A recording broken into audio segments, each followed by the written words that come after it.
தாயா இருக்கும் தமிழை வணங்கி எனது உரையை தொடங்குகிறேன். நடுவர் அவர்களே, நான் ஒரு பெண் அதானே? ஆமா.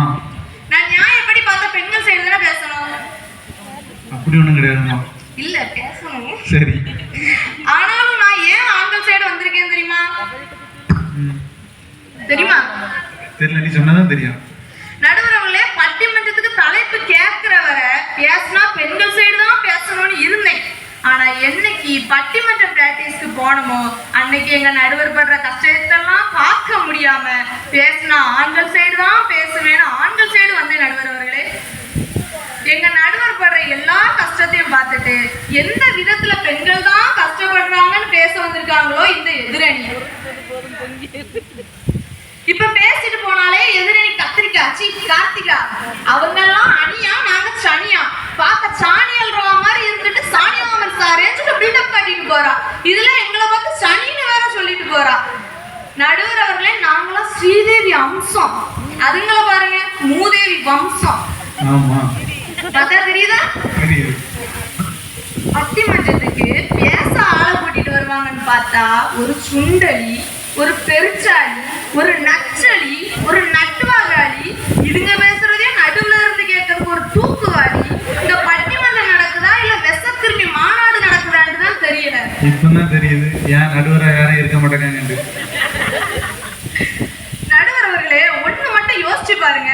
இந்த 4 பேரும் இவ்வளோ பேர் முன்னால ஸ்டேஜ்லயே இந்த பொழக்குறாங்களே, கல்யாணம் மட்டும் ஆச்சுன்னா புருஷன் மண்டைய ரெண்டா பொழந்துட மாட்டாங்க.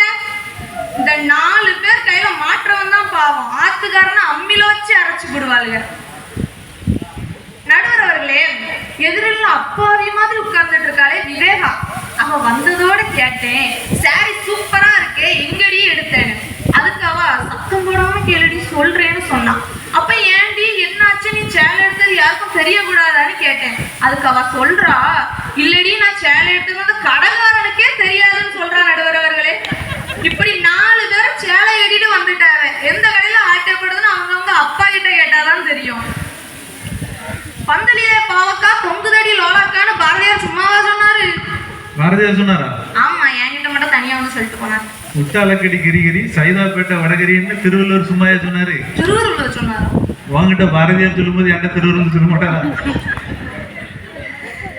ஏறு ஓட்டுறவன் இழிச்சவாயனா இருந்தா மாடு மச்சான கூப்பிடுமா. நடுவர்களே, தெரியாம தான் கேட்கிறேன். இந்த எதிரணிக்கு தான் அறிவு இல்லைன்னா உங்களுக்கு எங்க நடுவர்களே போச்சு அறிவு?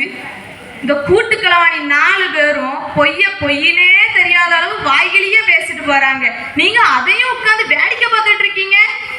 என் பொண்டாட்டி அப்பவே சொன்னான், இந்த பிள்ளைகள் நம்பி மேடை ஏறாதீங்க. உண்மையா போச்சு. எதிரணியை தான் நடுவர்களே நம்ப கூடாதீங்களா, நம்பலாம். நடுவர் அவர்களே, எங்க அணியில எல்லாரும் நாக்கையும் பாருங்க.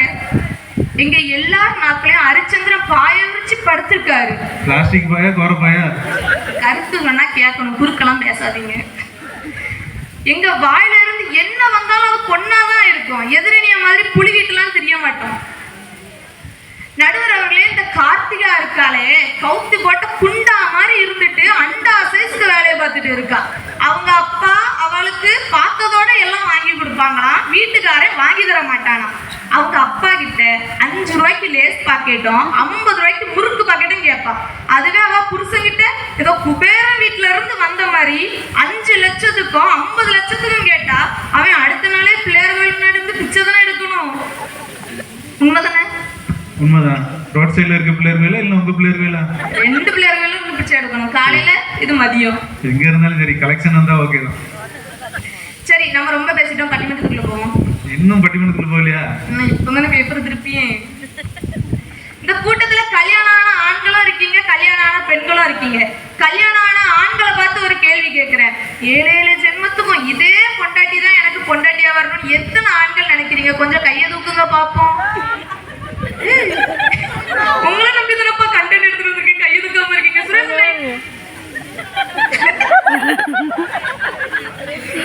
ரொம்ப தூக்குங்கப்பா. நடுவர்களே, நீங்களும் அந்த கூட்டத்துல சேர்ந்துட்டீங்க. ஆமா, கையை தூக்கட்டு காலத்துக்கு கை தூக்க முடியாது. நான் மட்டும் இல்ல, அங்க இருந்து தூக்குன எல்லா ஆண்களோட நிலைமை அதான். அப்ப நீங்க கையை தூக்கல, 2 கையும் தூக்கி சரணடைஞ்சிட்டீங்க. அப்படி ஒரு வகையில சொல்லலாம். கரெக்ட் தான். இதுவே இப்ப இந்த பெண்களை பாருங்களேன். இதே புருஷன் 7 ஜென்மத்துக்கும் புருஷனா கிடைக்கணும்னு எத்தனை பெண்கள் நினைக்கிறீங்க? கொஞ்சம் கையை தூக்குங்க பாப்போம். பிரபாகா, அதை நான் சொல்லிட்டு போனாள். அந்த ஆள் மட்டும்தான் கையை தூக்குது. எங்க பகுதியை பாருங்க, 2 கை சேர்த்ததுக்கு பக்கத்துல இருக்கலாம் கையை தூக்கு கிடையாது. ஏன் எங்க பெண்கள் இவ்வளவு ஆர்வமா கையை தூக்குறாங்க தெரியுமா? இந்த மாதிரி இடிச்சவாய வேற எந்த ஜென்மத்துல கிடைப்பான்னுதான். கரெக்டா பிரபாகா? நல்லவங்களே 1ஆம் தேதி சம்பளம் கொடுத்தாதான் அவன் அத்தான், இல்லனா அவன் செத்தான். கேட்ட உடனே காசு எடுத்து தந்தாதான் அவன் ஹஸ்பண்ட், இல்லனா அவன் சஸ்பெண்ட். இப்படியெல்லாம் கொடுமையா அனுபவிச்சுட்டு இருக்காங்க நடுவரவர்களே எங்க ஆண்கள். நடுவரவர்களே நான் கண்டென்ட்டை மட்டும் சொல்றேன், அது யாரும் நீங்களே கண்டுபிடிச்சு கொடுங்க. அன்னைக்கு ஒரு நாள் எங்க அண்ணன் ஆசையே எங்க மைனி கிட்ட போய், பேபி உனக்கு பொங்கலுக்கு சேலை வாங்கி தரட்டுமா இல்ல சுடிதார் வாங்கி தரட்டுமான்னு கேட்டார். அதுக்கு எங்க மைனி, உங்களுக்கு துவைக்க எது ஈஸியா இருக்குமோ அதையே வாங்கிட்டாங்கன்னு சொல்றாங்க நடுவரவர்களே. இப்படி பரிதாப நிலைமையில இருக்கு நடுவரவர்களே எங்க ஆண்களோட திருமண வாழ்க்கை. நடுவரவர்களே பெண்கள் மொத்தம் 2 ரகம் தான். எடுத்தெறிஞ்சு பேசினா அது காதலி, எடுத்த பொருளை எரிஞ்சிட்டு அதுக்கப்புறமா பேசினா அவதான் மனைவி. நடுவரவர்களே ஒரு வீட்டுல கணவன் மனைவி பேசிட்டு இருக்காங்க. எப்படி தெரியுமா? அவங்க பேசுறது நீயாம ஓட்டு கேட்க போன சொல்றது மட்டும் கேளுங்க நடுவரவர்களே, குறுக்க பேசாதீங்க. புருஷன் கேட்கிறாரு, நான் செத்துட்டா நீ என்னம்மா பண்ண வேணும்? அதுக்கு பொண்டாட்டி, என்னங்க நீங்க இப்படியெல்லாம் பேசுறீங்க, நீங்க செத்துட்டா நானும் செத்துருவேன்னு சொல்றா.